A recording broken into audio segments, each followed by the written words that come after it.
शरीर स्वस्थ रखना भगवत मार्ग में आवश्यक है, इसलिए कुछ मिनट प्राणों का व्यायाम करना चाहिए। प्राणों का व्यायाम जरूरी है। बिल्कुल सरल प्राणायाम, आपको बिल्कुल बैठे बैठे वृद्ध भी कर सकता है, बिल्कुल वृद्ध भी, जैसे बैठे हो आराम से बैठ जाओ, जैसे भी। ये सुखासन तो सब कोई बैठ सकता है, पलथी मार करके सुखासन बैठकर वायु पूरे खींचते चले जा रहे, बंद कर, अब अंदर ही राधा राधा राधा राधा राधा राधा राधा राधा राधा राधा, बहुत जोर का प्राणायाम हो जाएगा, भजन भी हो जाएगा। नाम जप करते वायु खींची में रोक लिया, कोई नाक वाक पकड़ने की जरूरत, फिर छोड़ दिया, फिर खींच लिया, फिर बंद करके नाम जप कर रहे, फिर छोड़ दिया। इसे अंतर कुंभक कहते हैं। और राधा राधा राधा राधा कहते हुए पूरी प्राणवायु बाहर निकाल दी, रोक लिया, बिल्कुल अंदर नहीं आने दिया, और फिर नाम जप करो, देखो प्राण व्याकुल होंगे एकदम, फिर जोर से खींचा, छोड़ दिया, फिर रोक लिया, फिर नाम जप कर रहे, फिर खींच लिया। इसे वायु कुंभक कहते हैं। वायु कुंभक, आंतरिक कुंभक, ये बिल्कुल सरल है, इनसे प्राणवायु का संसर्ग खूब भजन होता है। अधिक से अधिक नाम जप करते हुए खींच लिया, रोक लिया, फिर नाम जप कर रहे, फिर छोड़ रहे, नाम जप करते हुए फिर खींच लिया, फिर रोक लिया, फिर छोड़ रहे, ऐसे छोड़ दिया, एकदम वायु निकाल दी, फिर रोक लिया, फिर खींच लिया, फिर छोड़ दिया। बाह्य और आंतरिक कुंभक आराम से बैठे बैठे, और 5-7 बार ऐसे जोर से दोनों नाक से खींचा, बिना रोके छोड़ दिया। इसे आप देखेंगे एकदम दिमाग शांत। ये ब्लड प्रेशर पर भी बहुत असर करता है, ब्लड प्रेशर को संभलाता है, बिल्कुल सहज है। हमारा शास्त्र आज्ञा करता है शरीर स्वस्थ रखने के लिए कुछ मिनट प्राणायाम अत्यंत आवश्यक है। खुली वायु में छत आदि में बैठ करके ऐसे शांत भाव से थोड़ी देर प्राणायाम। और फिर कह रहे प्रत्याहार, इंद्रियों का निर्विषय करना। अब शास्त्रीय पद्धति में तो चतुर्मास में लागू हो रहा है, आगे से भी चतुर्मास कल से लागू हो गया। अब जो वीतराग परमहंस सन्यासी जन 4 महीने एक ही जगह रहते चातुर्मास, और इसमें व्रत होता है एक बार आहार 24 घंटे में, क्योंकि इसमें ऐसा माना जाता है कि चतुर्मास में जो पाचन तंत्र है वो कमजोर होते हैं, पाचन तंत्र कमजोर होते हैं, इसलिए एक बार भोजन प्रसाद पाने के लिए ऋषियों ने पद्धति रखी। बहुत बढ़िया स्वस्थ शरीर रहेगा। तो एक बार क्या चिड़ियाओं के जैसे चुगती है, ऐसे कई बार चुगते रहते हैं लोग। यहाँ लोग कुछ ना कुछ पीते ही खाते रहते। अरे कितने लोग हैं पानी की बोतलें नहीं छोड़ते, प्रणाम भी करेंगे तो बोतल को आगे करके, ऐसे बिस्लरी की बोतल आगे करके प्रणाम करेंगे। अरे भैया कितना तुम चिड़िया हो क्या, एक बार पी लो तो 2-4 घंटे के लिए तो तुम मरोगे नहीं, उतने के लिए तो तसल्ली रखो। ये बार बार जो चुगना है, हम आपको बताएं डॉक्टर पार्थिव शरीर के होते हैं, और पार्थिव शरीर स्वस्थ रहता है अध्यात्म से। आप इतनी बात समझना। प्रत्याहारम, दिमाग स्वस्थ है, मन प्रसन्न है, तो शरीर चना स्वस्थ हो, आनंदित रहता है, ध्यान रखना। और दिमाग स्वस्थ है तो चाहे जितने स्वस्थ हो कुछ काम नहीं। एक खान पान में थोड़ा संयम करो। प्राणायाम व्यायाम जरूर होना चाहिए, सुनो जरूर होना चाहिए, हम कहते हैं जरूर होना चाहिए। तो हमारी प्रार्थना है सब सत्संगियों से कि चाहे वृद्ध शरीर हो 10 मिनट तो प्राणायाम कीजिए, 10-15 मिनट थोड़ा इधर उधर हाथ पैर हिलाइए, 1-1.5 किलोमीटर चलिए, जरूर चलिए, तो आपकी दिनचर्या बनेगी। देखो यदि आप शरीर को व्यायाम और दौड़ भाग में नहीं लगाते हैं तो सबसे पहली बीमारी का नाम है कब्ज, और यही हर बीमारी की मां है। पेट साफ रखने के लिए प्राणायाम व्यायाम और आहार पर संयम, पवित्र आहार, सात्विक आहार, थोड़ा आहार, बहुत सुंदर साधना बनेगी, बहुत सुंदर आहार। देखो आलू, दही, चावल, बैंगन, भिंडी, ऐसे कई पदार्थ हैं जो बहुत साधना में ये गैस बनाने वाले, कब्ज बनाने वाले, बादी करने वाले वायु कारक हैं। ये हम लिखे थे डायरी में अपनी। फूल गोभी, मूंगफली और पिस्ता बादाम तो जरूरत है नहीं है साधक को। पिस्ता बादाम की जरूरत क्या है, भाई को जरूरत है, पिस्ता बादाम की जरूरत है। अरे जितना बन रहा है वही पुष्टता में चलता रहे, संयम से चलता रहे। हलवा बादाम पिस्ता के साधक को जरूरत नहीं। प्राणायामम प्रत्याहारम नित्यानित्य विवेक विचारम, और विचार करो सत्य वस्तु क्या है। शरीर थोड़ी है, सत्य वस्तु भोग थोड़ी है, सत्य वस्तु तो परमात्मा है। विधि पूर्वक जाप करो, नियम पूर्वक जाप करो, जो गुरुजनों ने नियम दिया उसका विधान से जप करो। 11 माला में अंतर न होना चाहिए, चाहे आप और बढ़ जाओ, 50 माला बढ़ जाओ, सौभाग्य है, पर 11 माला तो नियम पूर्वक करना चाहिए। जो दीक्षा लिए है कम से कम जो गुरु आज्ञा उसका तो पालन करे। शास्त्रों अनुष्ठान धार्मिक करने पर विलंब से फल प्राप्त होगा, वो मिनटों में फल मिल जाता है, क्योंकि जीवन की तपस्या साधना अनुभव भरे हुए वचन जब बोले जाते हैं वो बहुत जल्दी लाभ देते हैं।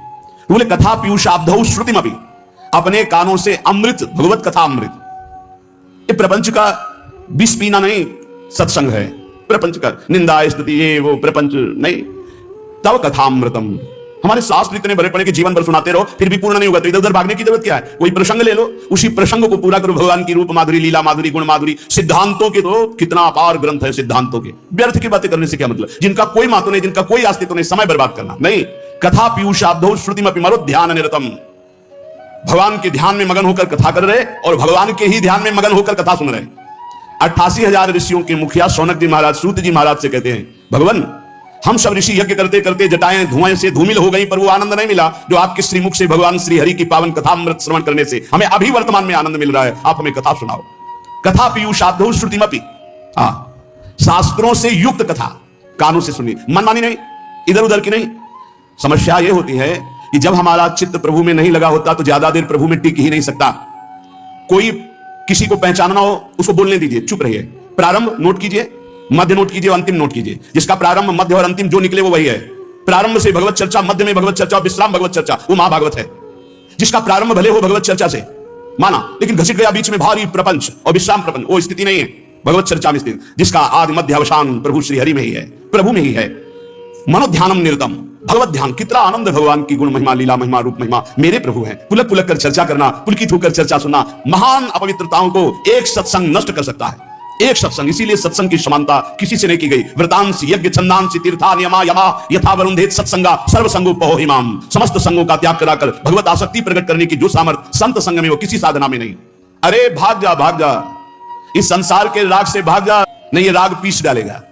ये जो राग है ये द्वेष प्रकट करेगा। राग और द्वेष ये दो पलड़े ऐसे बड़े बड़ों को पीस देते हैं। चलती चक्की देख के दिया कबीरा रोए, दो पाटन के बीच में साबित बचा न कोई। राग द्वेष मान अपमान लाभ हानि जय पराजय सुख दुख जन्म मृत्यु पीस रहे चराचर जगत को।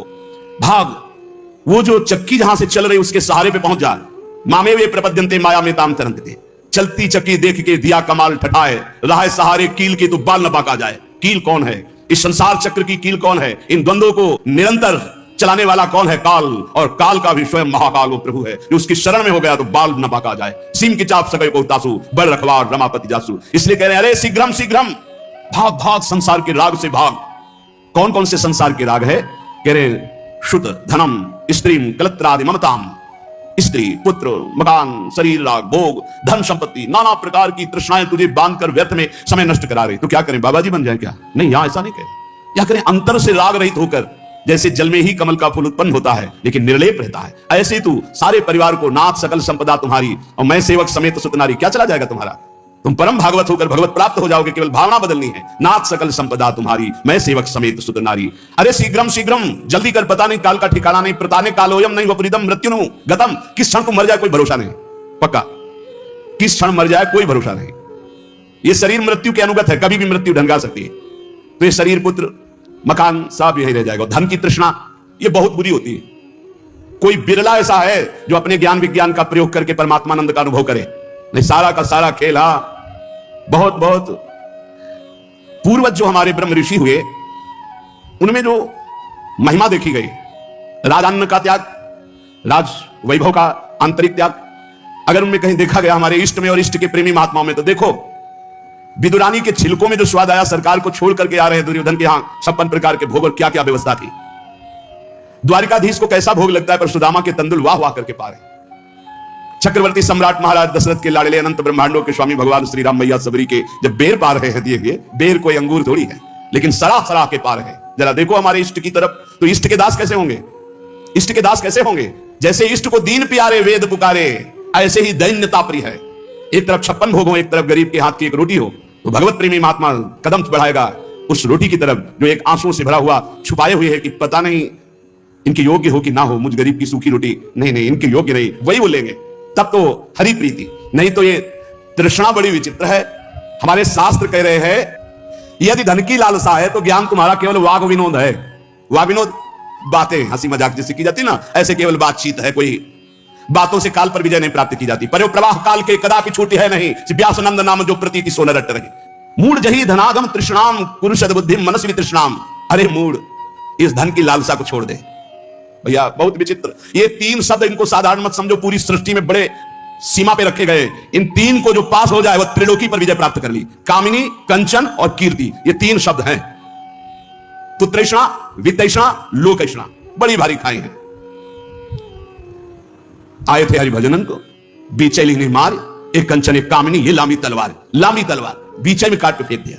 बड़ा अय मूड, धन संचय की लालसा को छोड़ दे भैया। जहां भगवान के नाम की मिठास है, जहां भगवान का महत्व है, जहां भगवान का प्रेम है, वहां ये सब भगवती माया का प्रभाव वमन की भांति दिखाई देता है। गोस्वामी तुलसीदास जी, रमा विलास राम अनुरागी तजत बमन, ये उपदेश देना सहज है महाराज। भगवान की महिमा यदि जानी होती तो ब्रह्मादिक के भोग शब्द लागत ताई। ब्रह्मादिक के भोग, मूल जही धनागम तृष्णाम कुरुषद बुद्धि मनस्वी तृष्णाम। मन से तृष्णाहीन होना बहुत मुश्किल है। प्रवचन कर लेना भैया सरल है, पढ़ लिया, पढ़ के सुना दिया, वाह वाह तालियां मची। अंदर जो लालसा है वो भजन से जाएगी, भजन से, वो प्रवचन से नहीं जाएगी, वो किसी पद प्रतिष्ठा से नहीं जाएगी। माया पद से नहीं परास्त होती, माया भजन से परास्त होती, भजन से। आद्य गुरु भगवान शंकराचार्य जी स्वयं कह रहे हैं, हे हरि, यद्यपि हम में आप में भेद नहीं परम सत्य है, पर ऐसे अभेद है जैसे समुद्र और तरंग। जल विकार युक्त हुआ तो तरंगायमान हो गया, विकार रहित हुआ तो समुद्र ही। पर नाथ इतना भेद तो है, जैसे समुद्र में अनंत तरंगे उठती हैं, एक तरंग समुद्र नहीं पैदा कर सकती, ऐसे हम में आप में भेद है। जब हरि की महिमा को हम जान गए, हरि में प्रीति हो गई, तो स्वाप्निक जगत के भोगों का महत्व कैसे रह सकता है? ज्ञानी वही, भक्त वही जिसके जगत के भोगों का महत्व न रह जाए। जगत के भोगों का महत्व, उमा कहूं मैं